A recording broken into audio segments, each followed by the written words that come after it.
What is going on, everyone, and welcome to another episode of ToyShopFab. And on this episode, I fix a fuel leak on my Doom Buggy Crosskart Frankenstein home-built go-kart looking thing, so I can get it off the rack and get my boosted 93 GMC pickup truck back up on the rack, so we can install that torque converter right there and use that truck what I intended it to be used for, kicking the snot out of it.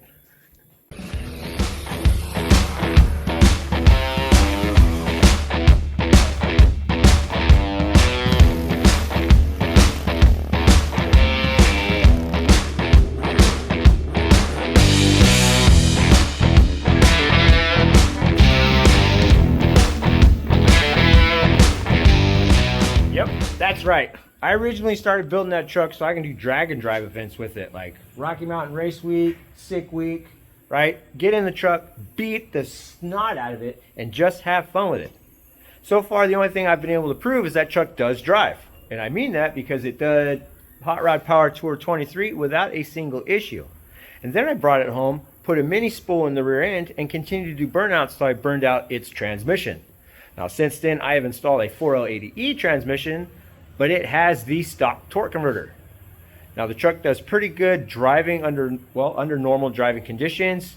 It loves on-ramps, things like that, but from a dead stop, well, she's a little sluggish. And I bought that thing right there to help cure that problem. Now that is a Circle D torque converter. First time I have ever used one of those things. And I'm gonna tell you, they are a little spendy, but should help with the overall performance of that pickup truck. It is a 28 to 3200 stall converter. It does have the lockup in it as well. It's completely capable of supporting, if I remember correctly, it says about 800 horsepower, which is plenty for that truck for right now. We may turn it up later to see if it'll hold more, but for right now, we're just gonna leave it alone. But in order for me to get that torque converter in that transmission, I got to fix that thing right there. I brought it down. I turned the key on to see if it still had power. It did. Fired the little sucker up, and it fired right up, and it sounds great. And it did so for about 4 seconds before it popped this fuel line right here. Squirted fuel all over here and all over the floor right there. You can see the big old circle. So got to get that fuel line out. We're going to go ahead and get that thing replaced. I've got to keep spare. Got a big old basket of it over there. But I've got this stainless stuff here to replace that stainless steel there. And I figured this is a good time to kind of, let's build a fuel line. I know I've done it before with the nylon stuff because most of the fuel lines I have are the black nylon coated stuff. I have done very little of this stainless steel stuff, and I figured this would be a good video to show how it's done, or at least how I do it. Right or wrong, it works for me. So, get you guys, I'm going to get that fuel line out of this buggy, get you guys in the stand, and well, see if we can get that thing fixed.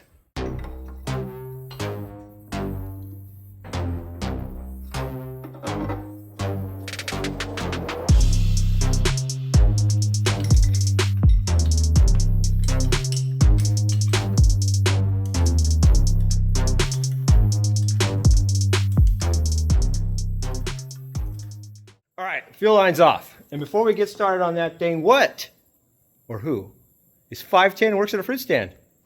This guy right here. Look at him. And look at the mop on that guy. Yeah, it's getting long. Gotta cut it. He's going to hang out for a little bit. He's going to do some recording. Put the old camera in his hands. Do me a favor, you guys. Tell me how the video quality is turning out right now, because this thing is brand spanking new. Because I had no other choice. So, all right, fuel line is off. I've already gone ahead and installed one of the ends on our new hose, but now we need to mark it, get it cut, so we can get our other fitting installed. And I'm going to pass you over here to Seth, so we can do some recording and show you guys how to do it on some of this stainless stuff. Like I said, I normally do it on the nylon because I like that stuff and doesn't poke my fingers as much as this stuff does. So, hand you over to Seth and let's get into it. All right, like I said here, we already went ahead and got one of the fittings installed. So here's what we're gonna do. Now normally I do it, you do the same method on both the nylon and the stainless. The nylon, I put the tape on there and cut through the tape because the heat will help keep all our nylon strings kind of together. And as you can see on this stainless here, when it has nothing holding it, it just, well, it's blooming like a flower, and it's going to continue to do that for a while. And that's what the tape is for. So go ahead and take our fittings here. I like to line up this cap with this cap. You can see the bottom to the bottom there. Stretch it out to the point where you come pretty darn close to where your end would be. Hold your finger there if you can. We're going to go ahead and put that there. Grab your tape. Go ahead and put it about where your line is at. And I like to pull it as tight as you can because it's going to help keep all of this stainless in place. You don't want it ballooning out or blooming like a flower because it'll make it extremely difficult to put your fitting on. So once you get your tape on there, like I said, pull it nice and tight. And you know it's tight enough because when you look at the tape, you're going to see it kind of mimic the outline of our stainless. So that thing there is good tight. Now we're going to go ahead and grab our cutoff wheel.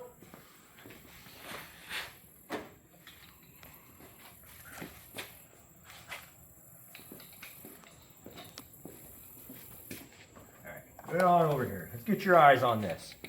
So try to remember to cut away from yourself. Always remember, especially if you like me and like to remove the guards off of everything. So, go ahead, go.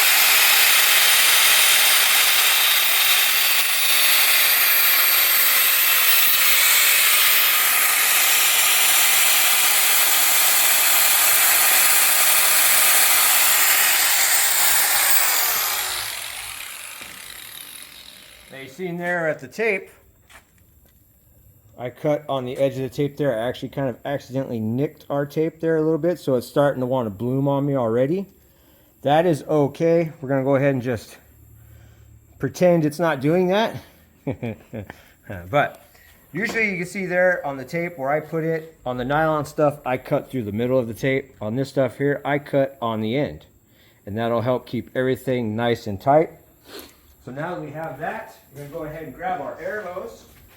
Make sure you put it on the opposite end of what's cut, because the last thing you want to do is take your little end there and blow in this way.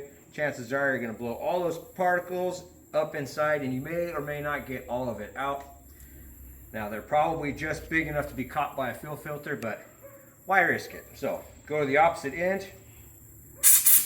I don't know if the camera picked any of that up, but we blew a bunch of stuff out of there. You can also rinse it out too by using brake cleaner or car cleaner. That usually helps as well if you don't have an immediate air hose at your disposal. So, but now that we've got it cut, we've got all the air hose blown out. Let's get on over here. Grab our little end fitting off the end. Now here's another neat little trick, and even a lot of the cheaper fittings are this way. If you look up inside here, you're going to see it kind of looks like threads. See that there? Catching it? All right. Now, these are left-handed threads, and they do that for a very, very important reason. And we're going to get into that right now. I'm going to go ahead and pull our tape off.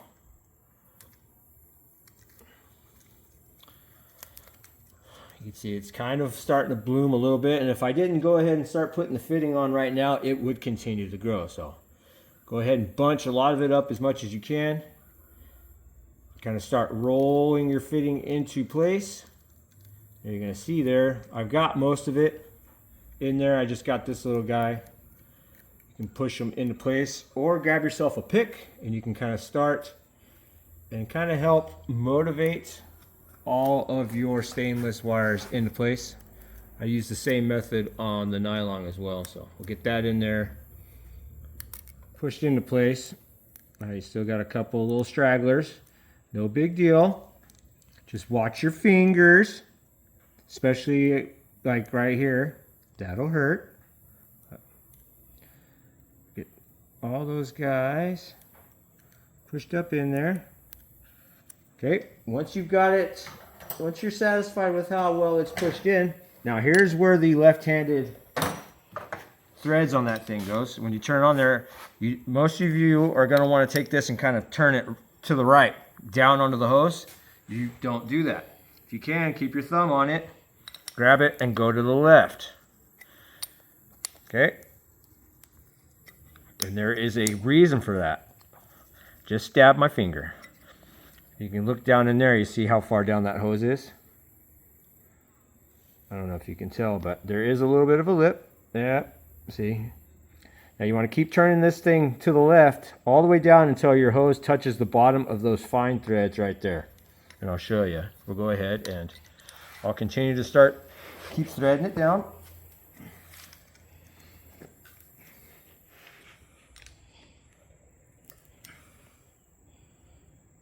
All right. So now, if you get in there and see where that rubber hose is at, just below our fine threads here.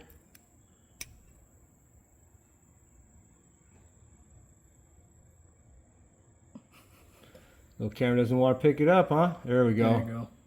So, you can see our hose is bottomed out underneath our fitting.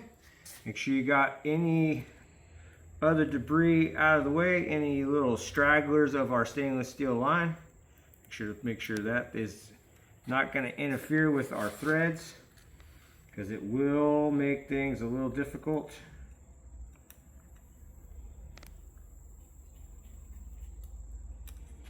There we go. Now that that is bottomed out and where it needs to be, I'm going to go ahead, grab a little dab of grease, because it will make your life a little bit easier. Now, aluminum on aluminum, especially when it gets tight, will want to gold threads. So I just put a little dab of grease on the end there that goes up inside the hose, and then put a little bit of grease on your threads as well. It'll help keep them from golding up and making your life miserable. So now that you've got that on there in the way, a little grease on your fitting, here is where the left-handed threads come to effect. Now, when you go ahead and put this in here, you get that guy up inside your hose, and you're turning it this way, right? Because this threads in like a normal right-hand thread. Once we get it started,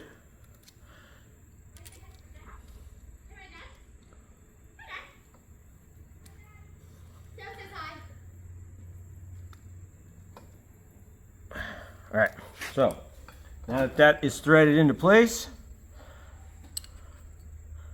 go ahead and grab our wrench, start turning it down. Now, if you notice the direction, because this threads in like normal, right?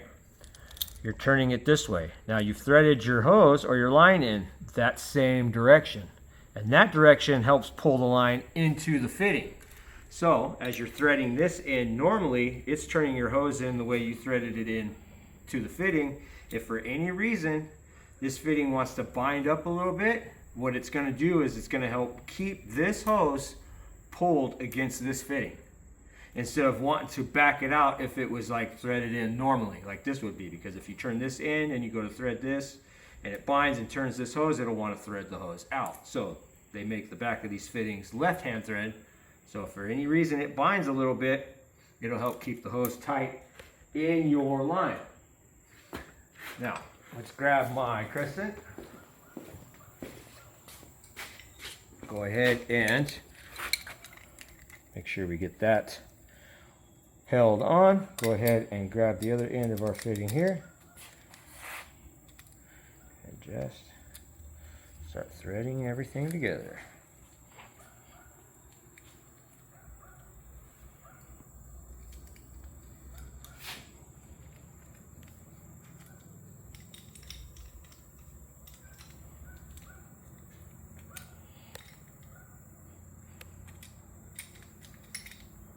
Some of you may be wondering, do you really have to use AN fittings?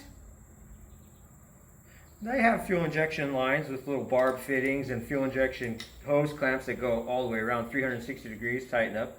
And a lot of people use those. A lot of kits nowadays send those with you, with their kits. And those are completely fine as well. I like using these because, well, let's face it, it looks cool.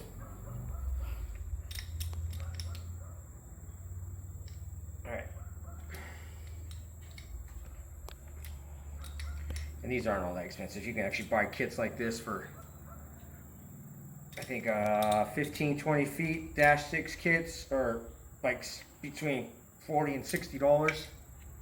So now, you can see here, we are threaded all the way down. I like to try to match these ends up so they're flat with each other.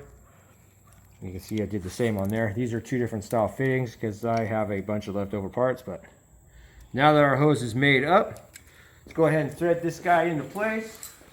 Thread into our fuel filter.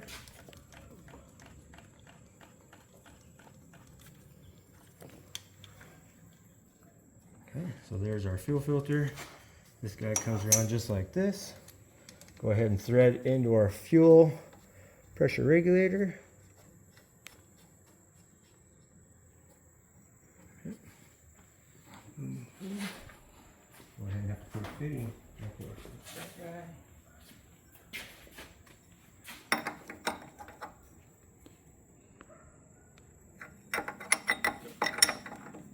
Sure it's nice and snug. Do the same over here.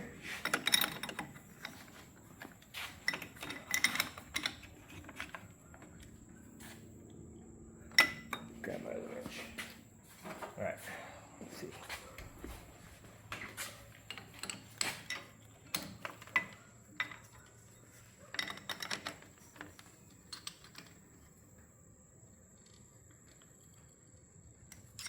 Okay, I believe that's snug enough now. Go ahead and get you watching the hose. We're going to turn the key on here real quick.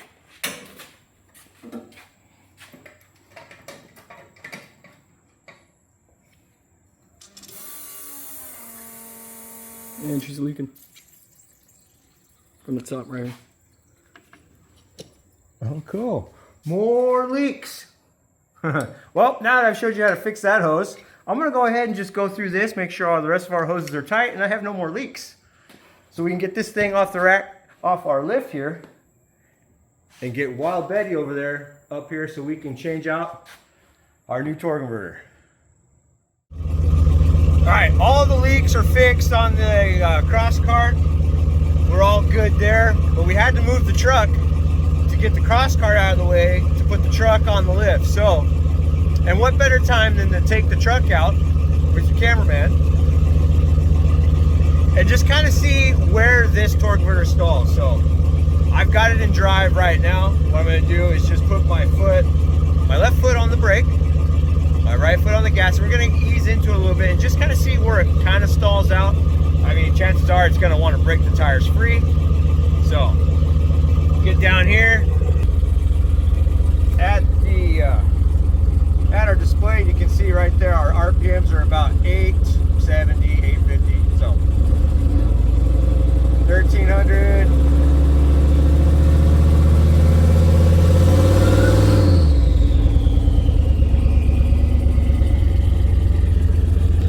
So about 1900, 2000 RPMs is where it wants to start spinning the tires. So that's about where that torque converter couples. Now our new one, I believe, it says 28 to 3200 RPMs. So that is definitely going to help the truck get higher up in the RPM and a little bit more in its power band. So now that the truck's out of the way, we can go back home and get our Crosskart off the lift, put this thing up, and let's get this transmission pulled.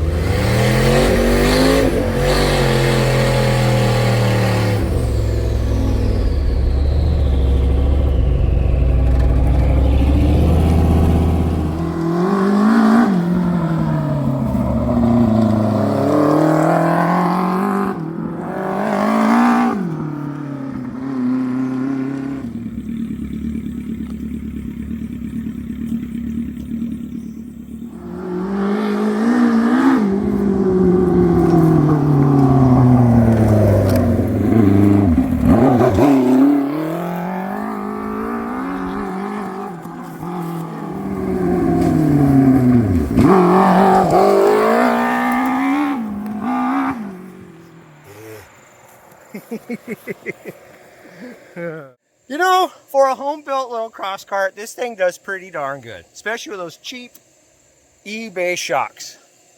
But now it died, and I don't know why. It could be a blown fuse. I got to figure out what's going on with the rear brake. Bouncing around and stuff, it's starting to stick a little bit when it heats up. Wrench, break the line, and then it releases. So, all right, let me get this thing back up to the house, and let's get the truck on the lift for reals this time.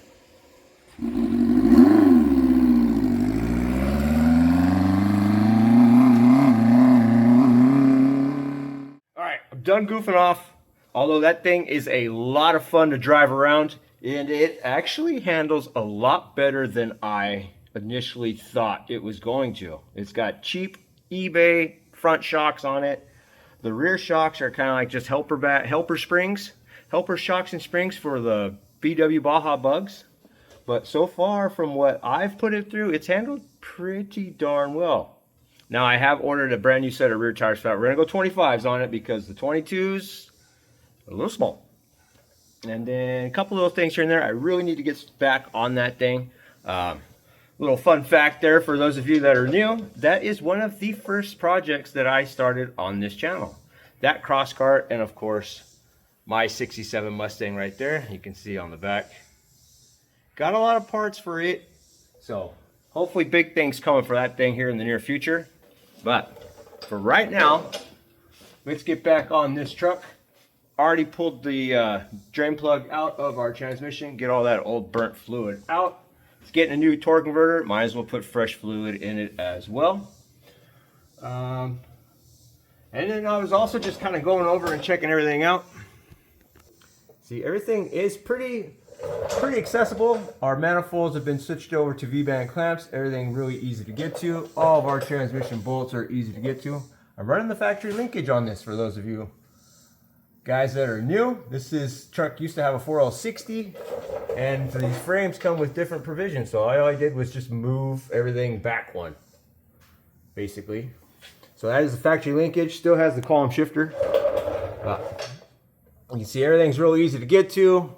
Transmission crossover bolts. I think all I had to do is drill one hole in the frame to move our crossmember back, and it's got a upgraded transmission mount. So, but that and everything else looks really good. Not a whole lot of leaks underneath this truck. All the suspension looks pretty darn good. Little scrapage right there. But for the most part, everything is pretty clean and tidy.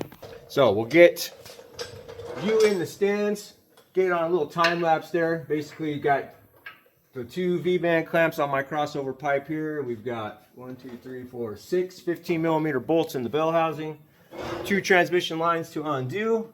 We'll get the rear drive shaft out as well. Get my transmission stand underneath here, up underneath that pan, so I can get this cross member out. And then of course the 6 bolts in the torque converter to our flex plate. Got to get those undone. Once all that's undone, we'll go ahead, slide this thing back, unplug our harness, bring it down so we can get that old stock boring torque converter out of this 4L80E transmission, get our new one in place, and see what kind of improvements or how much it improves the whole drivability of this truck. So, like I said, get you in the stand, get a time lapse, and start taking everything apart.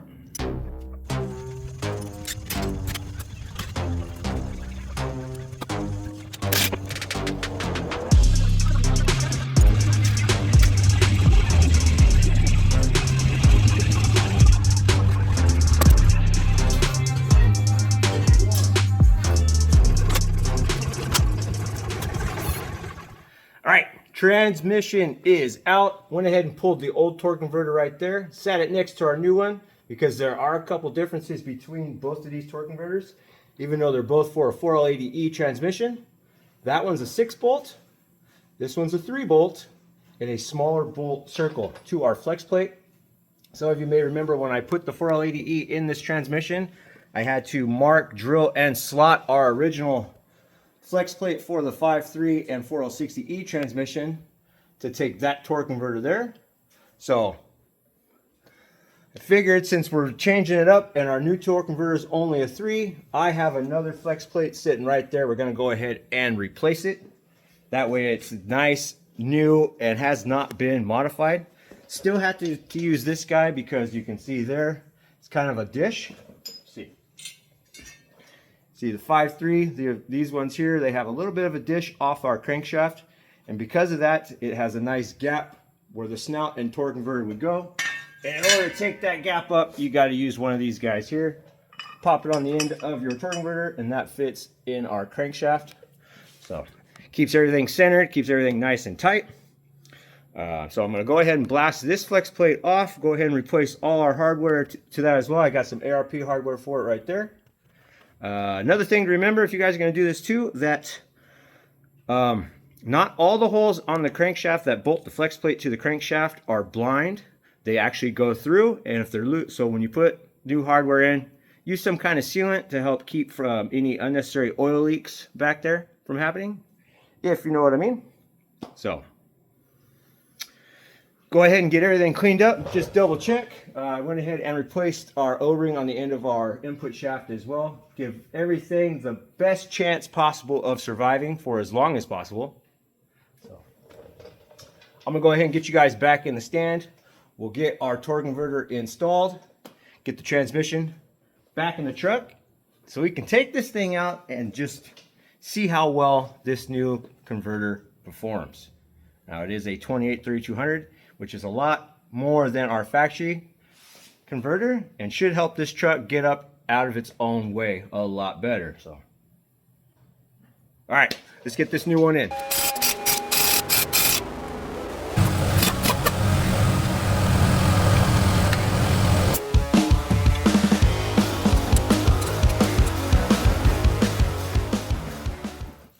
All right, flex plate has been changed. I did have to use the old hardware. New hardware was for a new flex plate, the 6-bolt flex plate that I bought for the factory torque converter, which I'm no longer using. So yeah, had to reuse the old hardware, but no big deal. Got the flex plate replaced, hardware's installed, torqued it in 3 stages. 55, 65, 75. Factory is 74, 75, no big deal. So 75 foot-pounds is the final torque. Then you guys saw me playing around there on the floor with our special sauce. Went ahead and got as much fluid as I could inside our new torque converter. Now you don't want to put these things in and fire them up dry. You could risk damaging it. So what I'll do is I'll just pour a little bit in there, spin it around a little bit, kind of let the fluid flow in, fill it, jiggle it, you know, get as much as I can in there, or at least as much as I feel comfortable with being in there. And I think I got a little over a quart inside this one, so that's good. Went ahead and put a little dab of transmission fluid on our input shaft as well to help slide that in and to help keep from damaging our O-ring for our lockup. So put a little bit of transmission fluid on the torque converter snout as well as it goes into our front pump seal. Don't want to damage that. Now that we've got everything with fluid in it, let's go ahead and get this guy installed in our transmission. Now be prepared to make a little bit of a mess sometimes. It's going to happen. No. I had this whole spiel of how to get this torque converter in, fill the clicks, but you guys just heard it go fall all in at once. Now truthfully, I've never had that happen, so glad it got caught on camera. But anyways, but that's cool. That is awesome. So now our torque converter's in. Make sure it turns over freely, and it does. Another way to tell if your torque converter is all the way in, at least for me, is that when you take your hand and it doesn't fit between the torque converter and your pump, right? There is no room. Matter of fact, there's only like that much room between the torque converter and pump. If you can fit your hand up behind there, well, then your torque converter is not all the way sat. But this one went right on. And you want to, usually you have to sit here and jiggle, shake, all that stuff, but you guys heard it. Clunk, clunk, clunk. Cool deal. So, but torque converter is installed. Everything feels like it spins freely and there's no binding. Our little coupler, our little adapter is already sitting in the crankshaft on our new flex plate. So now all that's left to do, go ahead and get you back, soft spots, get you in here so you can see. Go ahead and let's start getting our transmission put back in place. Ready, set, go.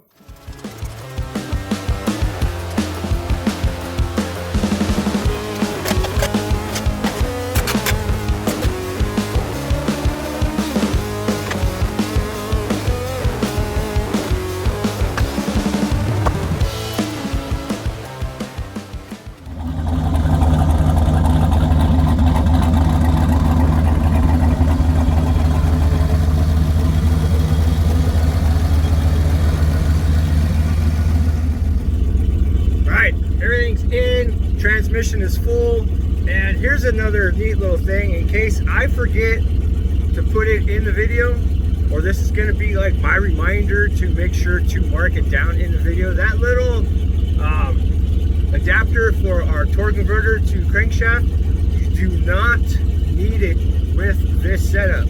Now I figured because I used the 5.3 flex plate and I needed it on the other torque converter, I would have to use it on this setup. But I did not. I was able to take it out. Everything meets up perfectly. So just keep that in mind in case I forget. But hopefully I remember because I'm telling myself to put it in right now. But truck's on the ground. Everything's full.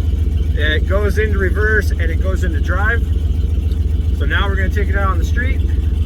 Take it for a nice little test drive just to see how things go. I've got my little monitor hooked up right here so you can see transmission temp is 125, and we're just gonna keep an eye on it, see how everything works. Hopefully, you know, fingers crossed. So let's see how this thing acts.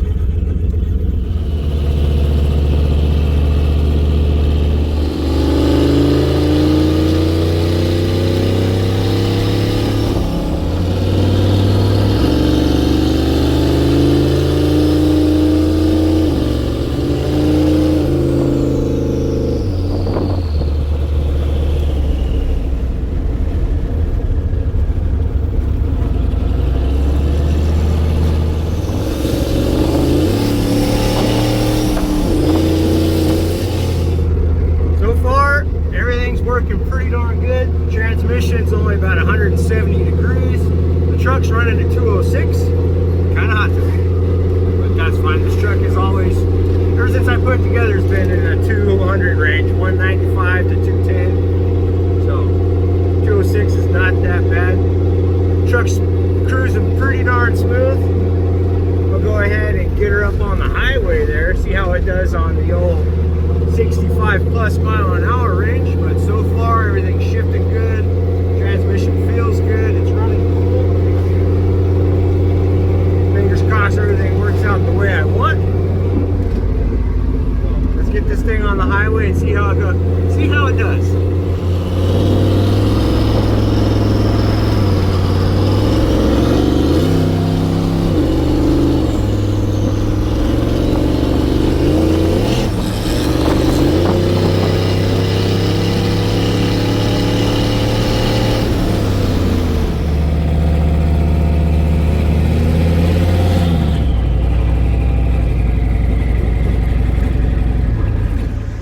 Alright, so there's a big old bump in the road. Torque converter works great, cruises on the highway with no problem whatsoever. Back roads seem to do pretty good as well. Transmission temp didn't get above 195, and that was only for a short period of time. Normal cruising about 65, 70 miles an hour. The thing is at 22 to 2300 RPMs. All my temps come down, everything cruises just nice. So I got Seth and Jacob hanging out. They're over there. So the only right thing to do with this pickup truck now is to see if it'll do a burnout, right? It did a burnout with the old torque converter, but will it do a burnout with the new torque converter? And will this transmission last more than a day after me doing a burnout? It should. This transmission seems to be doing pretty good, so. But go ahead and hand you off to Seth. Seth's gonna do some recording. And we're gonna do a burnout. Make sure this thing does a proper burnout before calling everything a success. So, you ready, bud? Yep. Fingers in there.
Truck will still do a pretty darn good burnout.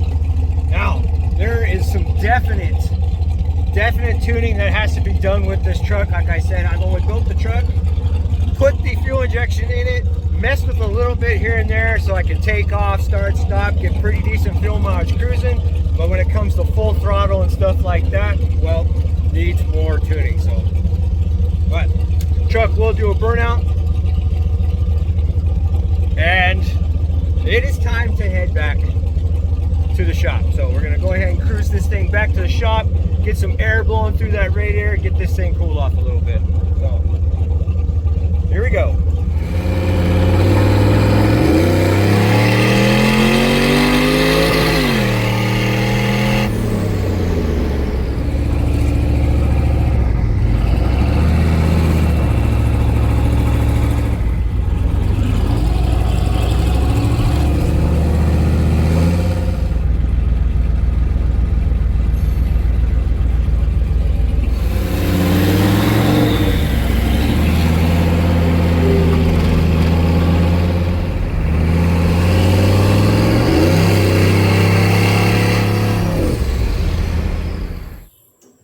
All right, we have made it back to the shop, and I have got some good news, and I've got some bad news. First, let me start by saying this is the next day. And next,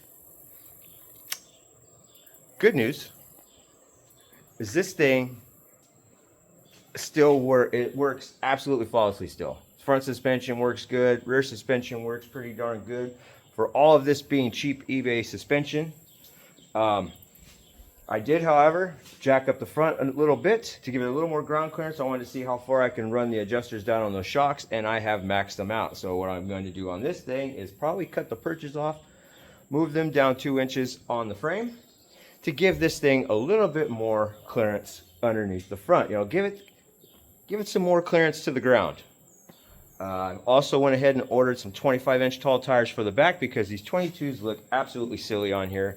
And, well, right now I've got the whole pre-runner squat thing going on, so let's get the butt up, if you know what I mean. Also went ahead and ordered a new chain for this because this is a extremely cheap chain on here.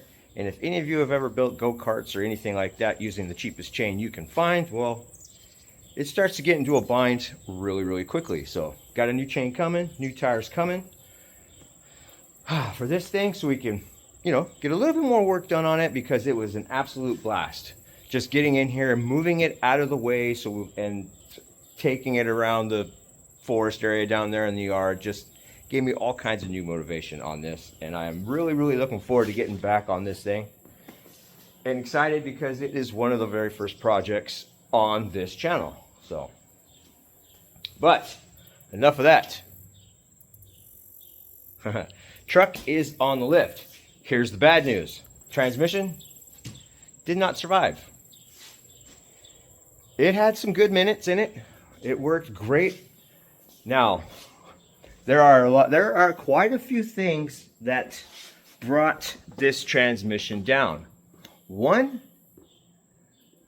and most of all, me. Actually, probably I'm definitely the blame for all of it. But this is a used transmission I got off Marketplace last year. The guy I got it from told me he pulled it out of a truck that a guy had parked because the truck had stopped moving. And the reason it stopped moving is because it had blown a transmission line. The guy drove it as far as he could till the truck stopped and it would not move anymore. Well, he pulled it out, or got the truck, he repaired the line, filled it with fluid, and when the truck moved around. So, I get at this point though, these transmissions are known to start having some failures if you run them too low and overheat them. That is one issue that we already had. Two, I got the transmission, I installed it, I put fluid in it, and I drove it and beat on it for a good 15 miles, and it seemed to do okay. I figured, okay, now that we got that out of the way, I went ahead and I ordered a brand new torque converter, 2800 3200 stall torque converter, because I wanted a little more oomph off the line. So when I drained the fluid out of this, I should have realized something was wrong, because I did only have 10-15 miles on this transmission when I put it in, and the fluid was already burnt. Decided to ignore that. Pulled the transmission, changed out the torque converter, put it back in, and it, well, basically this had a complete fluid swap. So, and they say too, if it's never had any services and stuff like that, it's not generally a good idea to do that. So there is another thing. I took all of what was in that fluid, helping it seal and all that other neat stuff, out. And installed fresh fluid, which didn't have any of all those contaminants and stuff like that. And that is probably what happened. So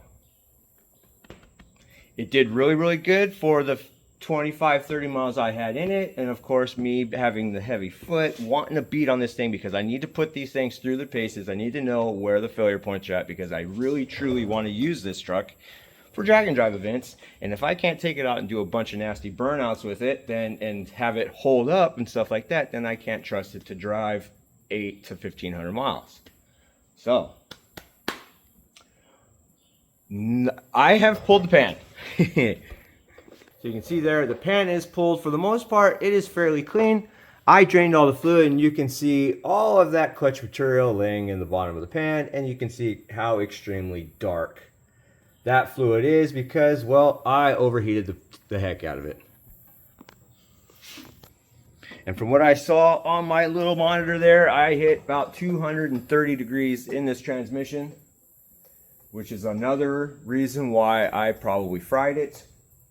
You know, it's just a bunch of little things that added up, and I should have realized something was going on after I started feeling it slip. But I was able to get the truck back home. We got it on the lift, so you can see, pans off, pulled it.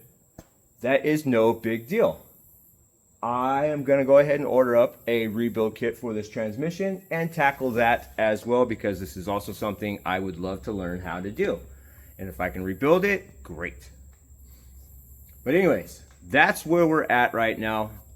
Frankenstein, my turbocharged Crosskart, is still working. It drove around the yard. It drove itself into the shop.